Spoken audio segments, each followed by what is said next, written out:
v.h.s.x? What do you mean? All right, everybody, welcome back to a brand new video. Today we're having a reaction discussion about a video from goodbyedom titled "Why Are Hexes Getting Worse?"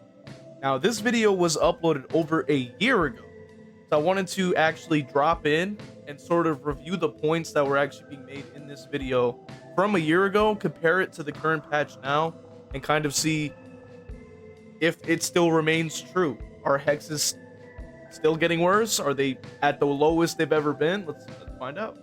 NOED. In its current state, NOED is still viable. It's just as risky as a hex always is, but it obviously does have that later added mechanic where it is revealed to survivors in a certain range of it, as it was considered way too strong. I completely agree. I did actually do some research on the original NOED that actually, I have a video on it actually on this channel. So if you want to see that, I'll be linked at the end. But I will say that NOED was incredible back in the day. They did actually change it so that it was a totem that had to be destroyed. Gives you the aura and everything. I do think that NOED is still a good perk. I wouldn't say that it's amazing in every build. It's specifically for endgame, obviously. Now, obviously, with the meta that we're having nowadays that ended up leading to the fastest gens in the West, we pretty much have to start leaning more and more into the end game focus because a lot of the lower tiers are just unable to hold their own during the early to mid game. So, with that being said, I do think that NOED is definitely a standout in comparison to other totems because it can't necessarily be directly cleansed unless they know you have it, which would be a very, very, very specific chance.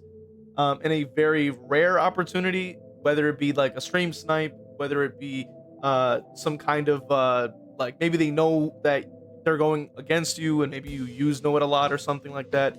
Very specific situations that actually occurs.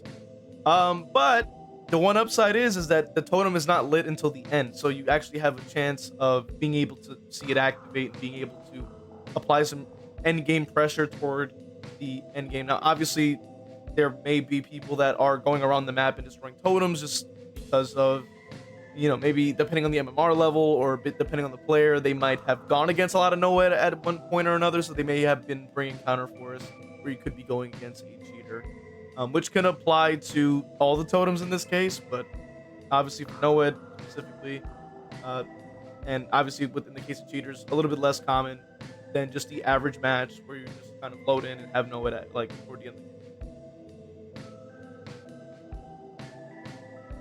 The problem the community had with it was obviously it rewarded the killer even if they played the game completely wrong. Every wrong decision had a chance of being counteracted by simply one perk. After that, a couple patches later, we were given Thrill of the Hunt, which in its current state slows down the progress of both clan. So touching on Thrill of the Hunt, I think it's actually, it did have a time to shine. There was like a week pretty much or so where killers actually just had a meta at a point that wasn't just the constant force slowdown at this point, which is kind of inevitable. I mean, as we've seen with, like I've said, considering the current patch, considering the meta and where it's at, considering where the game has evolved to, the meta pretty much is just trying to counteract the other meta, right? It's obviously incredible gen speed, incredible everything. In consideration to that, it's a damn shame to see Thrill kind of rise and then fall with like in a very short amount of time. And I think currently, I don't think Thrill is necessarily bad or good anymore. I think it's just, but obviously the problem is that it's based off of how many totems are in the match. So the second that they do destroy a totem, its effects get reduced heavily. So considering that there are about 5, you're going to get about a 50%. Considering it's 10% for each token, so you lose a token per 10%,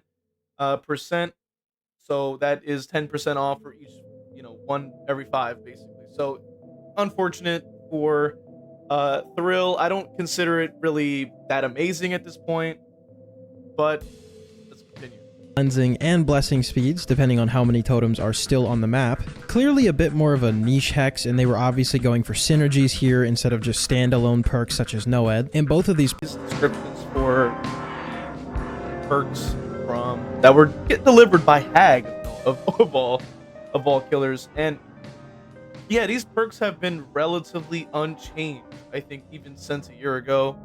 And unfortunately, with totems, they just simply have not been upgraded whatsoever in the past like few months. Now, like I've said, there has been a meta where the totems have come out and given us an actual like totem meta, which was quite a shock. It was interesting to finally shake things up for the killer side, and of course got destroyed immediately after that. And it's unfortunate to see because there are a lot of interesting effects that totems do have, but just like the descriptions here can be very good. I mean, you have the automatic progression on generators at 100% of the speed. You have blindness for hitting hitting survivors with M1s or whatever have you. And even Devour, I think, is also a really fantastic perk. I think they changed it, obviously, from that description. You have to be 32 meters away, if I'm not mistaken, unless it's still 24. I don't use totems anymore.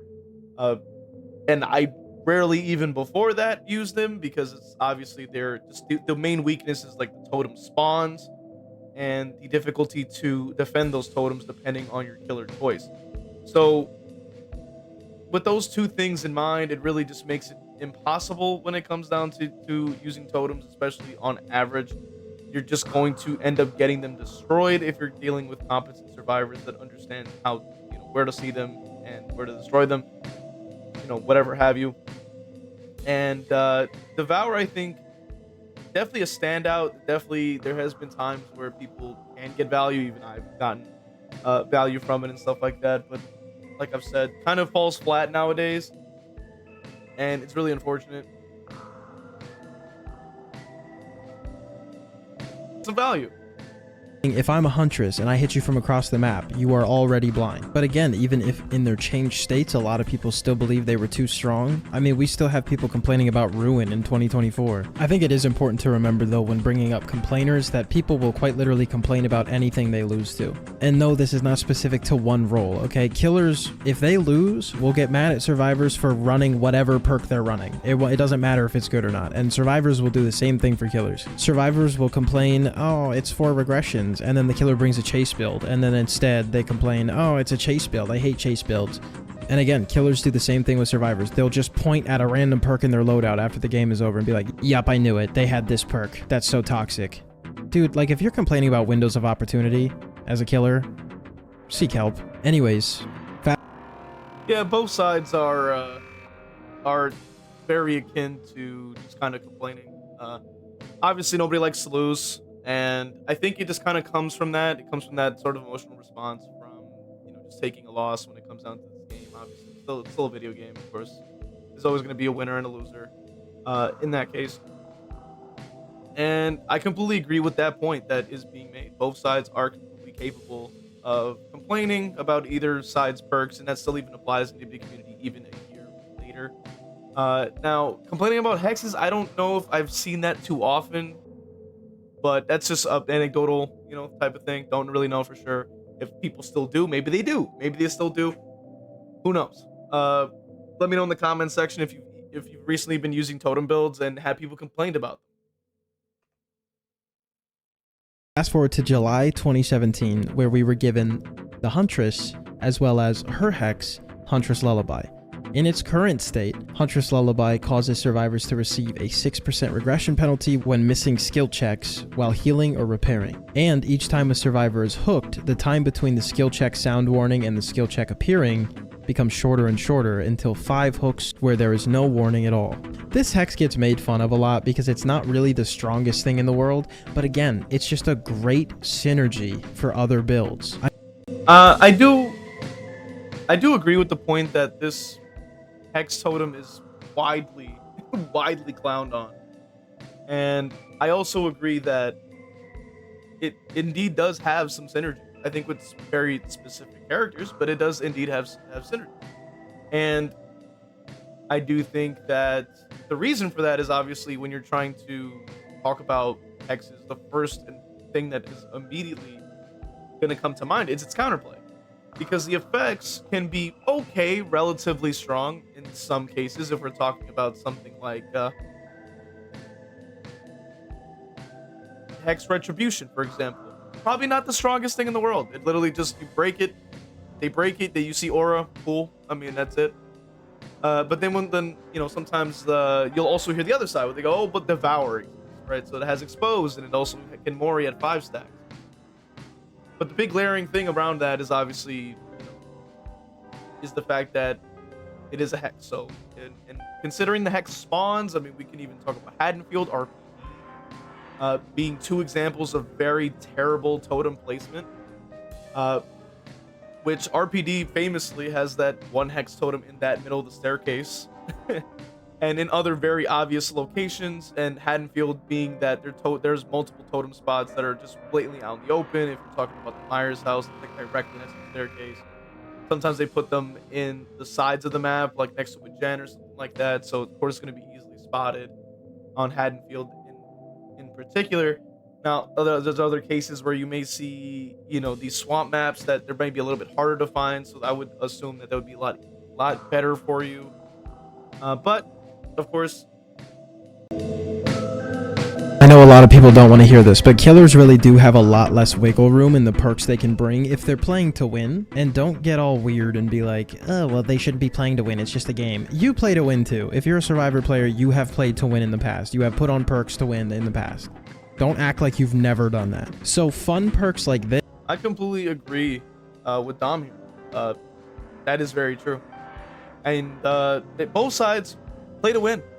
And my main focus, obviously, even when I talk about totems in any capacity, has always been the fact that if you're trying to actually win your games, like in any capacity, totems are just simply not going to always be the most reliable.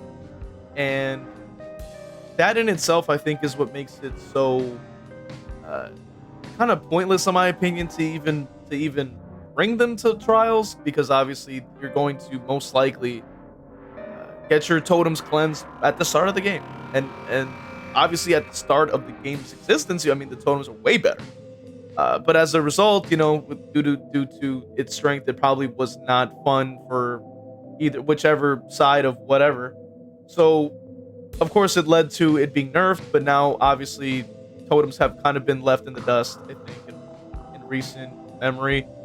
And we haven't gotten anything to kind of like adjust the totems, like to be a little bit less out in the open. I mean, Haddonfield and RPD are 2 examples, I think, where there's some spots that are just so blatantly out in the open, like you're just gonna have to kiss that totem goodbye from the very beginning of the match, and you just will get no value.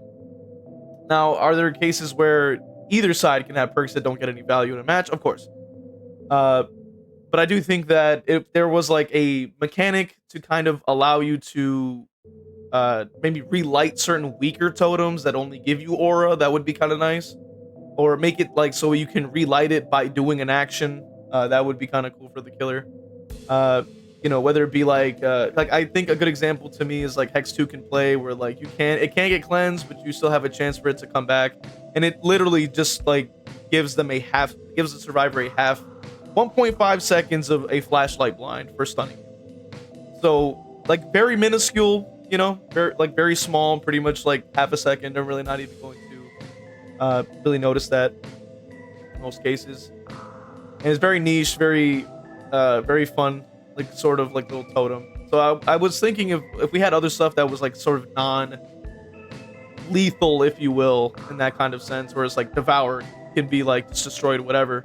But if we can have something like Retribution, where it's just like, okay, you have aura, cool, you know, you can just relight that somehow, or have something for other perks like that, that would be cool. You know, similar, like it would have to be case by case, of course, but at least my pitch would be like, what if we have like other, you know, just to make them a little bit more interesting, you know, so that it can have a little bit more variety, a little bit more wiggle room when it comes down to creating builds, so it can be a little bit more of a unique experience.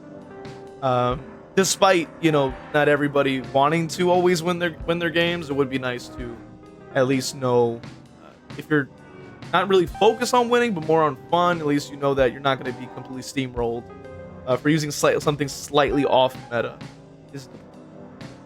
This can really only synergize with gen perks if they're going to be considered useful. So instead of trying to make fun and unique builds with this perk, you often just see it with Overcharge, Oppression, and Merciless Storm, which is just slowdown in a different font. You know, it's still the same function. I guess what I'm trying to say here, and the point I'm trying to make, is this Hex is not bad, in my opinion. I believe it synergizes with so much more than we give it credit for.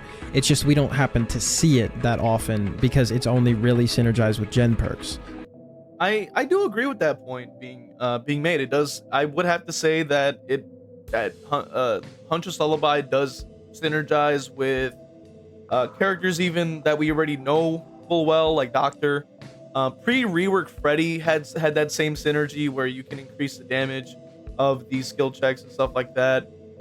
And even nowadays with Houndmaster with no quarter, that is also like a sort of skill check focused thing. We also have another perk that Colorphobia that does also affect the skill checks for healing and stuff like that. So I do completely agree that, you know, the main focus was obviously the slowdown in a different font is definitely accurate, to say the least, when it comes down to selecting a build, especially to kind of focus around the Hex Lullaby, which, at least in my opinion, I think that as much as I can agree that there probably is like a bit more synergy, I think that the biggest thing that holds it back from even being shown its full potential, the vast majority, is the counterplay being so easy, I guess. And I would say, you know, totems spawn in very open areas in a lot of maps, like I've stated before. So it does end up leading to just you just lose your totem at basically the start of the map, and then you pretty much will never see that, right? So, you know, and obviously if we take into account that they do end up getting destroyed very frequently at the start of the game for most of your matches, and then multiple people are starting to even give the perk a chance, also kind of sees that, and that kind of that kind of repeats itself. I think that it will then lead to just the vast majority coming to the conclusion that the perk is not really worth trying to explore. Which, yeah, I think that's kind of stands true even nowadays, and with the current patch and everything. A year later, I still think that totems are just as bad, just as bad as they were. In its description. Ooh, okay. This was an interesting one to talk about. We're talking about the haunted grounds totem, which the thing with haunted grounds, in my opinion, I think the biggest issue that comes to mind immediately is the fact that it is the exposed status. So what that usually means is you need to use an M1 basic attack to down somebody with one basic attack if they're at full health. So my issue with this perk exactly is the fact that because it's a totem and you only have about a 60-second window, and because you're relying on a survivor to actually break the totem, it can just sort of break at an inopportune time. So depending on your killer choice, which comes to mind immediately, is if you have a character that does have map traversal, that also might mean that their map traversal is also their ability to attack. So think Blight Wesker, right? So that already can kind of make the haunted ground a little bit less useful, because if you are using your M2 to attack people, then you probably aren't going to really get the exposed, obviously, because it's not a basic attack. And obviously M1s can't necessarily use it because they can't necessarily might be able to defend their totem regardless. I think comes to mind with something like this, because all their attacks are the M1 variety. So I think that Singularity could have a good chance to use this. Maybe another character, maybe Spirit. I'm not sure. I don't know if her phase attack counts as an M1 or an M2 at this point, because I know they did change it for Nurse, and I don't play Spirit, so I wouldn't know entirely. You can let me know in the comment section to confirm if this is actually useful for Spirit, considering it's one of her perks. But yeah, that's sort of my take on it. Like it isn't. It's definitely a weird sort of perk in my opinion. Obviously, we know what this does. There are 2 trapped hex totems lit at the start of the trial. If either one of them are cleansed, then everyone is exposed for 60 seconds. It's a pretty simple hex, and it's very straightforward to understand, so why do I want to harp on this hex so much? This is the first time the counterplay to a hex has been adjusted. This would be the first hex of many added where the counterplay is not the straightforward if it glows, it goes idea. But this is really where things get more interesting, as the next hexes that were added served very different purposes than the intentions of Hex prior. For example, Hex Retribution in March 2020 would be the next hex to be added to the game. Little side note, doesn't it feel like Slinger was added in like 2018? I can't believe he was added as late as 2020. Anyways, a hex would come with Death Slinger that is Hex Retribution. Any survivor interacting with any totem at all will suffer from the Oblivious status effect for 45 seconds. Yep, that's the perk I was talking about earlier, where if they decide to break a dull or hex totem, they become oblivious, which that's the part I forgot. But if the hex is removed, the aura is revealed for 15 seconds. So that, I think, would be interesting if they synergized it with other perks that, or other totems rather, that can spawn totems. Like if you were able to pair it with a hex who can play or something like that, and then you can make them like oblivious and show the auras and stuff like that for each one. Or if we had that for like Pentimento and you relight the totem, which I'll touch on Pentimento later at this point, but I think that this is like a hex, in my opinion, that is I would consider a non-lethal sort of like utility kind of totem that I think would be perfectly fine if it was reapplied in some kind of way. Like if it was relit with some kind of like maybe hook requirement, hit requirement, whatever have you.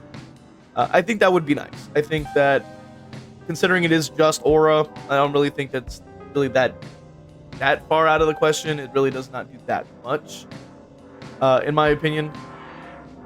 But I guess it's really just what behavior wants to do with totems, which I don't think they're gonna do much. Considering, I don't think they want to. I don't think they want to actually make killer perks better. So, yeah, they probably would. And if any hex totem is removed, including this one, the auras of all survivors are revealed for 15 seconds. Now, what's the one thing I've repeated so far throughout this whole video as we talk about each hex as it's released is the counterplay is very clearly just cleanse it. If it glows, it goes. And the first hex to really argue that point is Haunted Ground, obviously, but Retribution really cemented the fact even further that behavior is not going to stick to just that one form of counterplay for all hexes. Like when looking at Retribution, what is the counterplay? Me personally, I'm still cleansing that. I'm sorry, I just live by a very if it glows, it goes mindset. If I die to a Haunted Ground player or I get revealed from this perk and I don't know where the killer is because I'm oblivious, bummer. I'm still cleansing it, but tangent and personal opinion aside, all I'm trying to make clear here is behavior was really testing what hexes could do outside of just strong perk that's countered by cleansing. And this notion would only be pushed further with the release of Blight.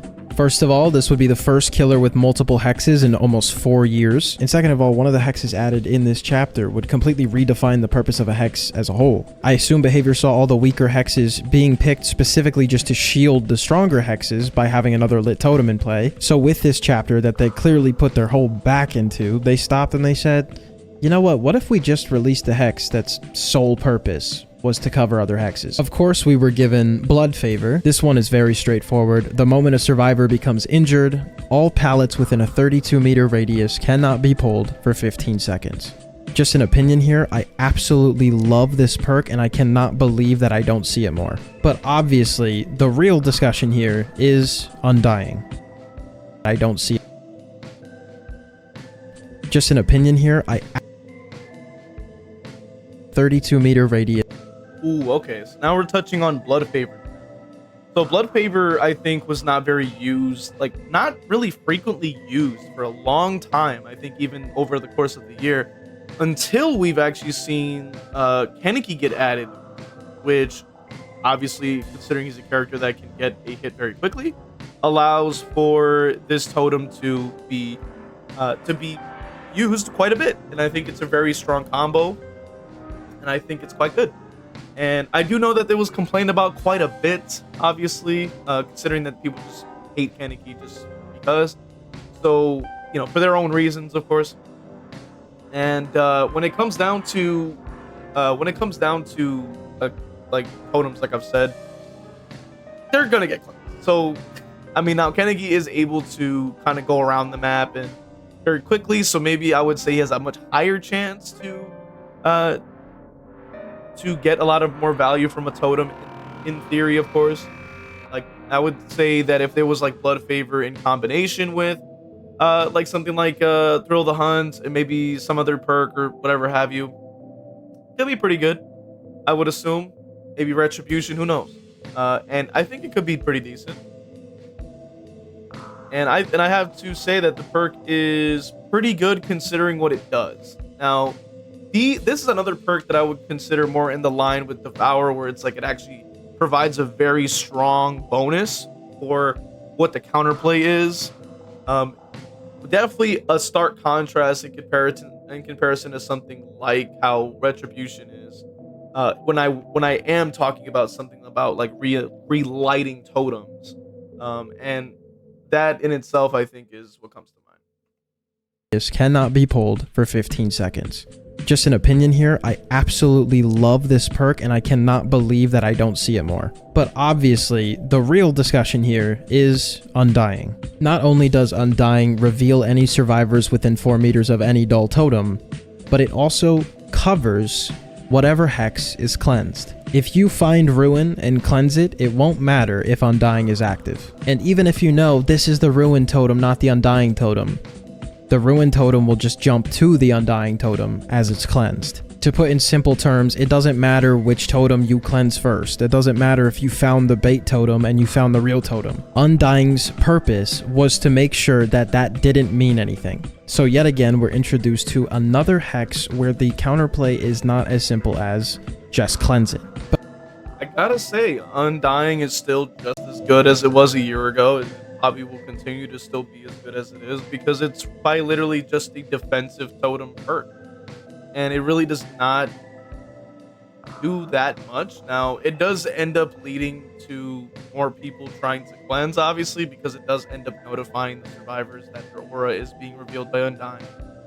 So that is a bit of a downside. So it kind of calls a lot of attention to your totems. However, it does also provide at least an opportunity to defend those totems. Now, obviously, in a lot of cases, like that, at least that I've seen personally,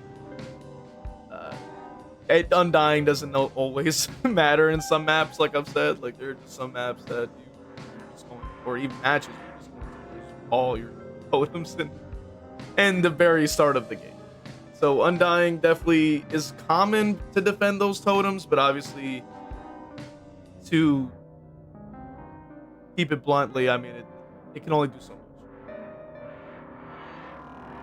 But I really do need to harp on the fact that that's not the only thing Undying offered. Especially before Haunted Ground, the biggest complaint about hexes is that they got cleansed immediately. The RNG placement of the totems themselves would leave killers feeling hopeless when their totem was cleansed like 13 seconds into the trial. Obviously, Haunted Ground helped a lot with that as it had the potential to shield other more important totems from being cleansed immediately. It at least lowered the chances that it would happen right at the start of the trial. But then Undying comes along and it guarantees that it won't happen at the start of the trial, unless both totems are cleansed. And correct me if I'm wrong on this, I could not find the right information for this. Was there not a bug that caused Haunted Ground to keep both of the hex totems if you ran Undying as well, and you could cleanse Haunted Ground twice? Because it obviously wasn't intended, as the perk literally says the remaining trapped hex totem immediately becomes dull. But I vividly remember versing people where I would get 2 Haunted Grounds in one game, and they would be running Haunted Ground Undying. If you do... To touch on what Dom just stated, I thought that wasn't a bug, honestly, when I've seen it or experienced, or I think maybe if I ever used it at any point, I have no idea. I always thought that that was intended, because the Undying was supposed to sort of replace the totem you had. So if it was a bug, that was a shock to me. And I don't know if it's still in the game, because obviously I don't touch any totem builds at all anymore. It's just because of the fact that, you know, like how Dom just stated, you know, it leaves killers feeling pretty hopeless when you are losing your totem in like 13 seconds. So that still remains true even now. I mean, I think totems are so far out off meta at this point. I mean, I feel like there may be like a niche builds, or maybe like if we're seeing a hands or odds build, we may see like a totem pop up in there somewhere for the sake of fun. But in terms of actually focusing on trying to win a game, I mean, yeah, I don't think totems are really gonna be that crazy, unless you're talking specific characters like enemy with blood favor. But totems are still, I think, a bit off meta overall, besides a few certain outliers.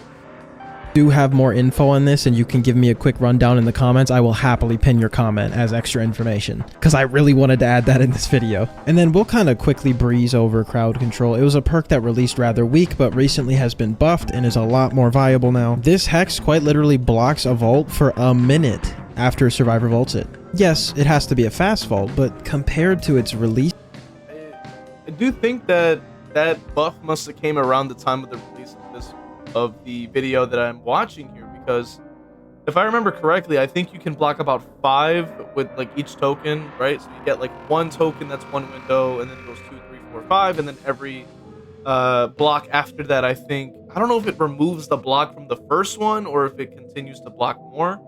I can't remember, but I do know that they definitely buffed crowd control for sure.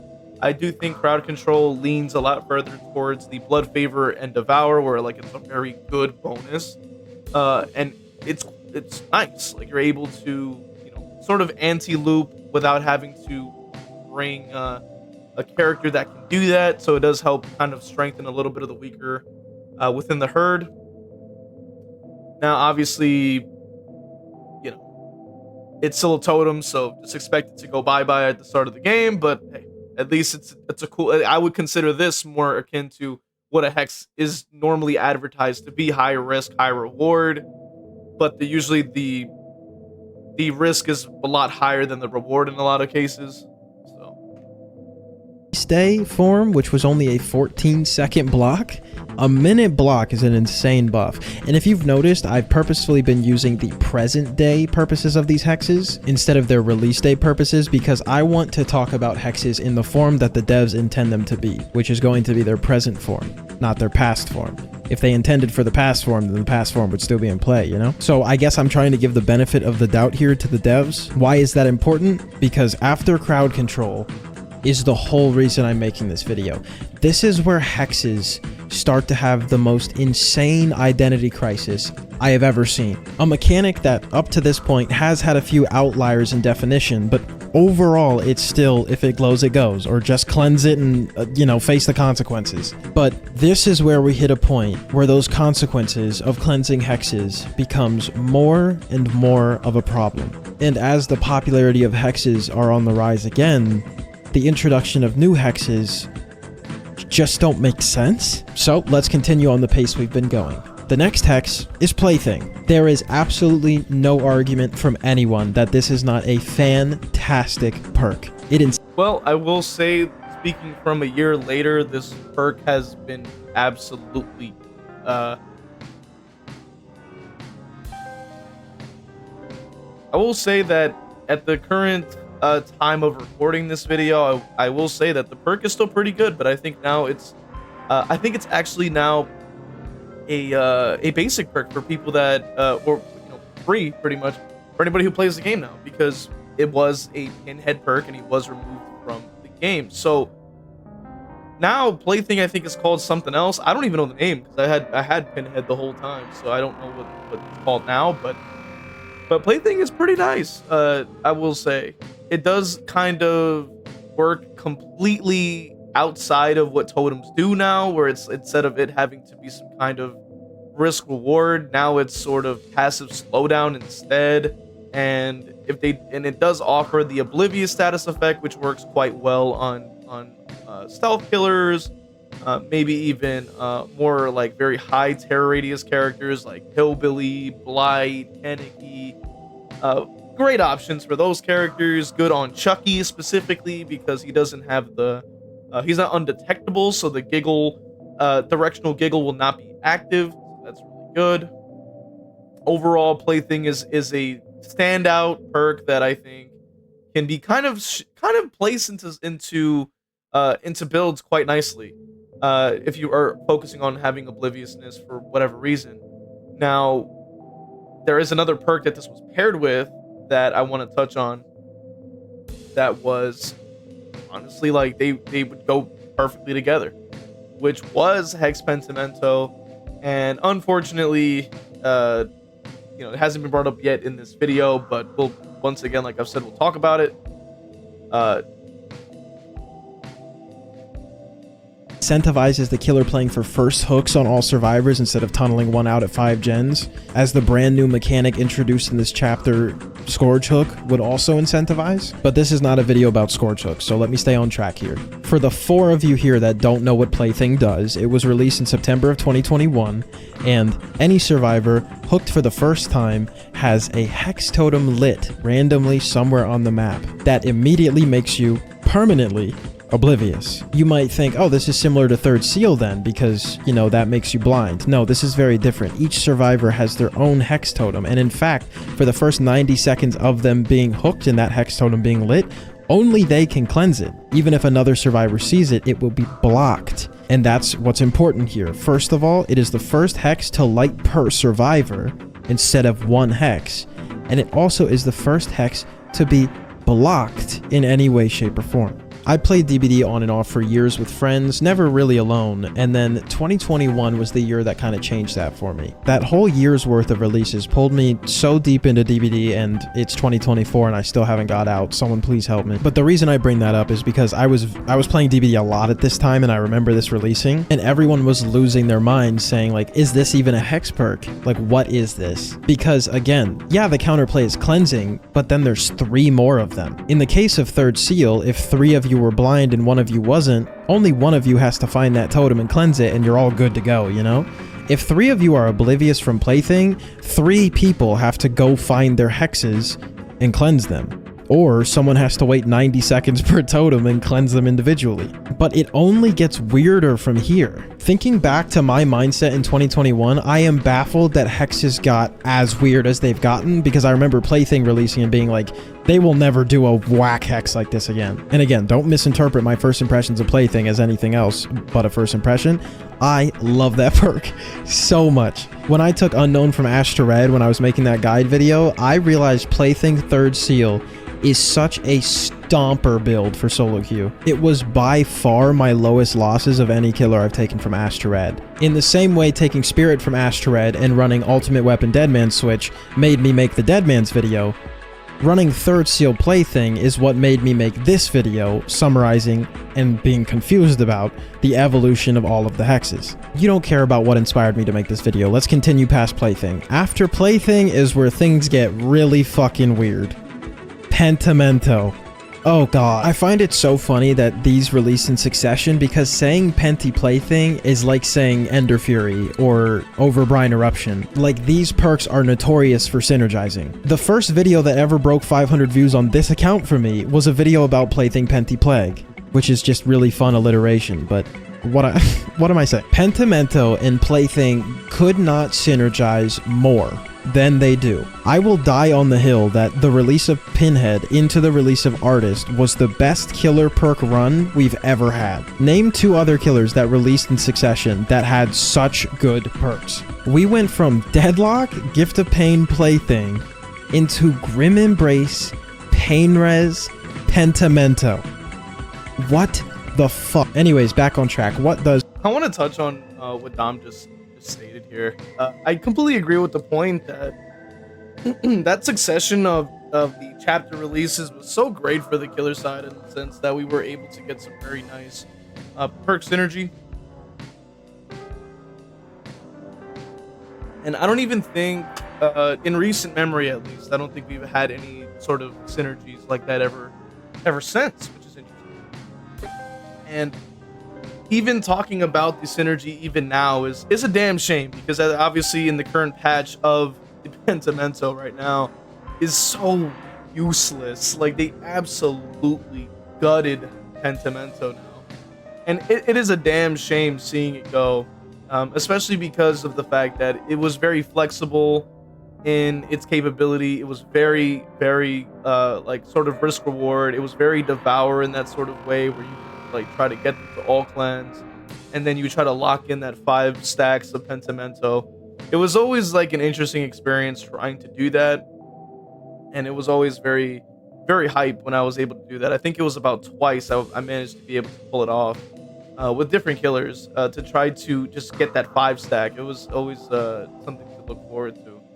And seeing it go in this way, which obviously, if you are unaware, Pentimento now doesn't have the same bonuses that it used to, from what might be mentioned in this video. But now what it does is that it gives you a stacking bonus up to 30% reduction in repair speed, instead of it just being just the 1 stack of Pentimento, which really, really hurts that totem from even being remotely useful. Really took out that capability for that build to even have a fighting chance. And it would be really nice to have that be sort of still useful, especially with the the buffs to Survivor that recently increased a bunch of their efficiency to healing, and obviously with the increase in efficiency to gens, having to pull them off of the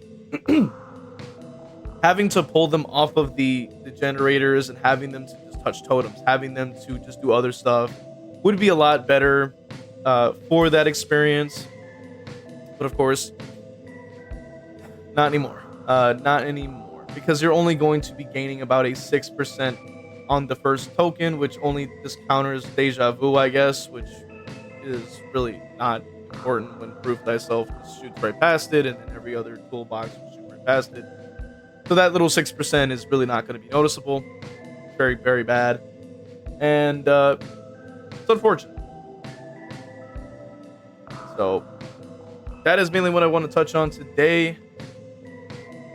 I'm gonna actually take a look and see if they Pentimento is a hex that allows you to relight other hexes. Pentimento is the first hex that does not have its own totem at all. Not only that, but if a survivor cleanses a dull totem, not a hex, a dull totem, this perk allows you to turn it into a hex. This perk is a hex that has no dedicated totems, while also having 5 functions, while also allowing you to relight totems even if they were dull totems. With just 1 hex relit, all of the survivors' repair speed on the map is decreased by 30%. So this right here was the crowning jewel of the totem build. I think this was the only time I think totems actually had a fighting chance. And I feel like bringing those two together, like Plaything and Pentimento, and then you can just put whatever other totems you want, really at least provided a use for a lot of the totem perks, and I think really would be nice. And if you keep in mind as well that it has a 30% slowdown for heal speed as well, it's just a damn shame that we lost it, man. It is just a damn shame. All they gave us was the repair speed, and you need all 5 stacks to get it to work. Now, obviously, when Pinhead was getting removed from the game, that means that Plaything was going to be free, so that would make the perk a little bit more accessible. So I guess the fear was that it was just going to cause like a massive shift in the meta, considering that the perk would be a lot more accessible because of it. But for those of us who already had both Artist and Pinhead, it is a damn shame. So this is also one of the reasons why I just stand by the point that totems are really just not really worth bringing anymore. Because of obviously the counterplay is very, very strong for the risk. The risk as in, the risk reward, that is how they describe totems. The risk is quite high, but the reward is quite low, if I have to say the least. And that is sort of why I've stayed away from totems for as long as I have been. Probably will continue to stay away from them because of those reasons. But I do want to hear you guys' thoughts in the comments section. If you agree or disagree with the points being made in the video, what do you guys think of totems? Do you guys use totem builds? how has your success been with those builds? And let me know your guys' thoughts. And I will see you guys in the next video.